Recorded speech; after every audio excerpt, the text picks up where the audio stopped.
నా పేరు భాస్కర్ రెడ్డి. నేను సమ్ టైమ్ బ్యాక్ ఉదయం న్యూస్ పేపర్లో పనిచేశాను.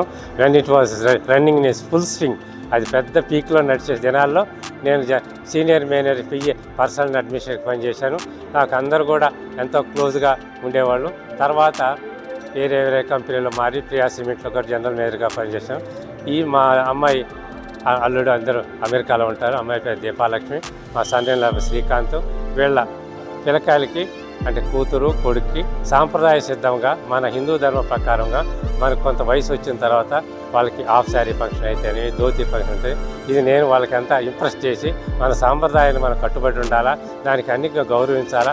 అప్పుడే మనకు మన సాంప్రదాయము మన కల్చరు మన మత పద్ధతులన్నీ నిలుస్తాయని చెప్పి వాళ్ళకి వాళ్ళకు కూడా ఎంతో ఇంట్రెస్ట్ చూపించారు. చికాగోలో ఉంటుంది. చికాగోలో కూడా మన సాంప్రదాయాలను అనేక విధంగా వాళ్ళు గౌరవిస్తుంటారు.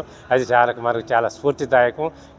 ఈ విధంగా మనం రాబోయే తరాల వాళ్ళు కూడా ఇలాంటి కార్యక్రమాలు అందరూ కూడా నిర్వహిస్తుంటే ఇది ఒక విధంగా స్ఫూర్తిదాయకం ఉంటుంది. దీనికి నాకు సంబంధించిన వాళ్ళు హైదరాబాద్ అయితే చుట్టుపక్కల అయితేనేమి మా నేను చేసిన ఎంప్లాయ్మెంట్లో అయితే ఉన్న బంధుమిత్రులకి క్లోజ్గా ఉన్న వాళ్ళకి అందరికీ పిలిచి నేను ఈ విధంగా ఆహ్వానించినాను. వాళ్ళందరూ ఈ విధంగా విచ్చేస్తున్నందుకు మాకు చాలా సంతోషదాయకం ఉంది. I'm very much appreciating. అంత టైం డెడికేట్ చేస్తూ ఈవినింగ్ టైం అయినా రిమోట్ ఏరియా అయినా వాళ్ళు వచ్చినందుకు వాళ్ళు మా ఆహ్వానం ఇచ్చి నాకు వాళ్ళకి ధన్యవాదాలు జరుపుకుంటున్నాను.